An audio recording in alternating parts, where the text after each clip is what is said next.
Hello, welcome to a new episode of my podcast here. I know it's been a while here. I've been busy with things here at home here, so I haven't had a chance to record in a while, but I'm going to update you with some things that we have recently worked on here. April 16th, 2024, the Illinois Moms Demand Action Team here went to the Capitol here in Springfield, Illinois, and we rallied for a few bills. So I'm going to go over some of the bills. So one of the bills is called Karina's bill, which is HB 4469 slash SB 2633. And this one says gun laws that protect domestic violence survivors are common sense and needed. Risk of intimate partner homicide increases 500% when abusers have access to a gun, and leaving a domestic violence relationship is a period of high risk, especially when survivors file an order of protection with the courts. When domestic violence survivors go to the courts for protection, we must ensure that protection works. Court-ordered protection from firearms in the home is applied inconsistently and ineffectively across the state. Even when survivors are granted an order of protection, law enforcement often does not have a clear directive to remove a firearm from the home. Suspending a FOID card does not mean that the threat from the firearm has been resolved. With Karina's bill, the law will be clarified and strengthened to require a firearm be removed from a home when a domestic violence survivor is granted an order of protection with the firearm remedy. Karina's bill also adds dating partners and ex-dating partners as petitioners in the Firearm Restraining Orders Act. The legislation also closes a loophole that would otherwise allow transfer of firearm ownership instead of removal per a relevant order of protection. On July 3rd, 2023, Karina Gonzalez and her 15-year-old daughter Daniela were shot and killed by Karina's husband. Even though she was granted an order of protection, that could have led to the removal of his firearm by law enforcement, ultimately saving her life. Here's some Q&As. Does this law mean firearms will be removed permanently? No, the firearm is only removed for the duration of the order of protection, which can range from 2 weeks to 2 years depending on the circumstances. After the expiration of the order of protection, the firearm can be returned to its owner. How prevalent is this problem? How many firearms will be removed under this legislation? While the domestic violence community continues to push for the Administrative Office of the Illinois Courts to release data surrounding the total number of orders of protection granted and enforced across the state to be released, data collection in these cases is nearly impossible due to the number of jurisdictions and sensitive or confidential nature of these cases. However, the relationship between firearms and domestic violence is well established, as a woman is 5 times more likely to be murdered when her abuser has access to a firearm. A 2018 study found that roughly 4.5 million women have been threatened and 1 million have been shot or shot at by an intimate partner with a firearm. In 2022, there were 106 domestic violence shootings incidents reported from 22 counties across Illinois. We also know that current enforcement tools around dispossession of firearms are not working. When an emergency order of protection is entered, the respondent's FOID card is revoked, but actual removal of the firearm from the household often fails to occur. Will this bill result in false claims between feuding partners to maliciously remove firearms from a home?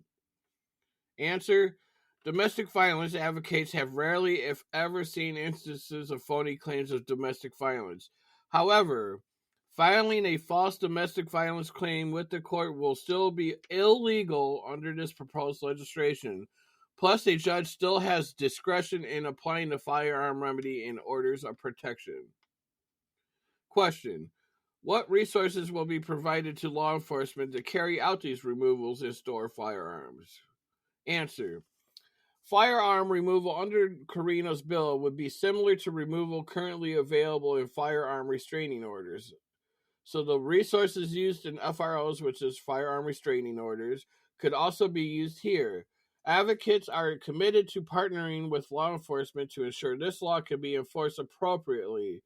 It is unclear just how many removal cases there will be annually, but if it becomes clear that additional resources are necessary to enforce this law, we will advocate for those resources or programs. And here there was a list of organizations that supported Karina's bill, which is the Chicago Council of Lawyers, ICASA, which is Illinois Coalition Against Sexual Assault, LWV, which is League of Women Voters, Doctors for America, Chicago Appleseed, Center for Fair Courts, Family Rescue, which is Breaking the Cycle of Domestic Violence, AAFS, which is Arab American Family Services, Family Shelter Service, Chicago Children's Advocacy Center, Metropolitan Family Services, Howard and Evanston Community Center, Illinois College of Emergency Physicians, also Equality Illinois, Illinois College of Emergency Physicians. And that is it for that.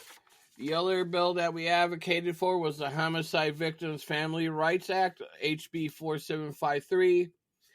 It addresses low homicide clearance rates across the state of Illinois, strengthening community trust in police, and increasing participation in investigations.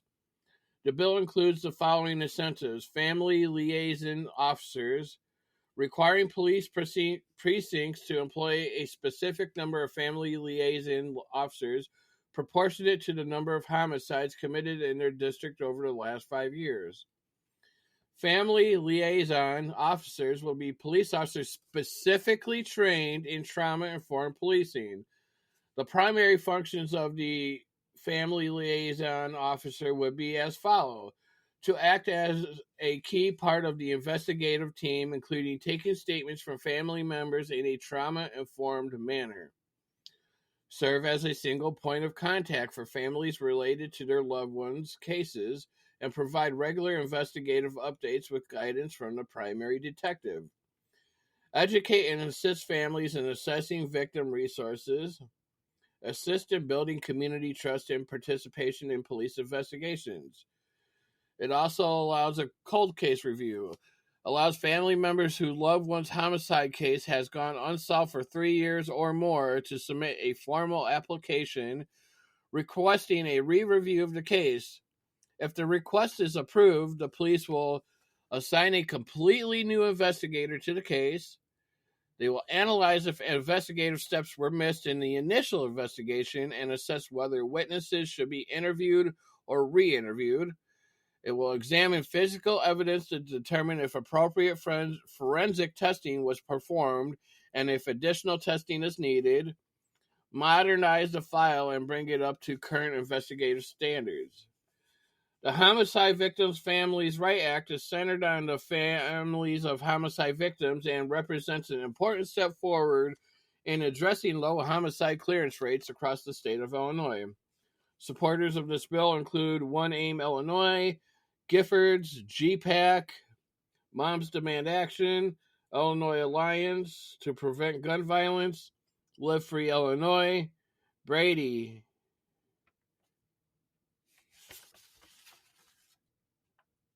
The other one here is the Homicide Data Transparency Bill, which is HB 4754.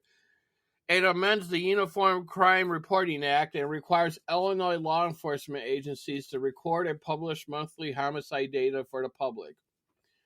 Required data to be published: 1. The number of homicides that occurred in a given month within the law enforcement agency's jurisdiction. 2. The number of homicide cases that are sent to the state's attorney's office from law enforcement agencies. 3. The number of homicide and investigations which resulted in an arrest and or charges being brought against the alleged perpetrator. 4. The number of homicides that were considered cleared or closed for a reason other than the arrest or charging of a perpetrator, i.e. exceptional means. And 5, the number of non-fatal shootings that occurred within the month. Question: why is proper data collection and transparency so important? It allows police leadership to identify where changes can be made in police procedures and tactics to allow for increased effectiveness. It ensures policymakers can assess the impacts of enacted legislation on homicide rates in any given area of the state and assist them in identifying changes that need to be made to existing legislation and or if there's a need for new legislation. Provides public access to homicide rates to ensure statewide implementation and accountability. Here's some facts. Arrests are made in only 18.6% of gun homicides in the state of Illinois. The homicide clearance rate in the state of Illinois is 48%. The majority of cleared homicides are achieved via exceptional means. Impact of this legislation. HB 4754 proposes a collaborative approach to improve homicide data, transparency, and accountability in homicide investigations, fostering a united effort towards safety for all Illinois communities. Supporters of this bill includes Live Free Illinois, Moms Demand Action, GPAC, One Aim Illinois, Illinois Alliance to Prevent Gun Violence, Brady, Giffords. Here, next page. Already went over that one here. And here's some talking points for HB 4753 and 4754. The bills, the Homicide Victims Family Rights Act, HB 4753, and the Homicide Data Transparency Bill, HB 4754. Solving gun homicides is essential to addressing the gun violence epidemic in the United States. The initiatives included in these bills will build community trust in law enforcement and encourage community participation in investigations, ultimately leading to more cases being solved and breaking the cycles of violence in communities. In the United States, far too many gun crimes go unsolved. This crisis is especially severe for gun crimes committed against the Black and Latino people, fueling communities' mistrust in law enforcement. The rates for solving violent crimes in the United States remain quite low and have only worsened over the past decade. Research consistently shows that homicides committed with a gun take longer to solve and are solved less often than when committed with other weapons. Additionally, cases are less likely to be solved when the victim of gun violence is Black or male. Research also finds that strong police-community relations are crucial to solving crimes, including homicides, as this leads to greater witness cooperation, more tips, and better results from canvasses. It's essential we continue to increase public awareness about unsolved gun crimes, how they impact survivors, and known gaps in local police practices or departments' failures to be transparent about their policies. There are actions that members of law enforcement can take to increase clearance rates and provide justice for families. These actions include standardizing transparent police department practices for investigating assaults and homicides, maintaining low caseloads and conducting case reviews for homicide detectives, and utilizing intelligent and crime analysts. And that is everything that we went over here when we went to the Capitol here on Tuesday, April 16th. Here, unfortunately, Karina's bill did die for the time being, but we are going to continue to fight for it and get them to pass it here because these are all common sense bills here, protecting a domestic violence survivor from her abuser or his abuser is something that is needed here. That is the end of this podcast. Until next time.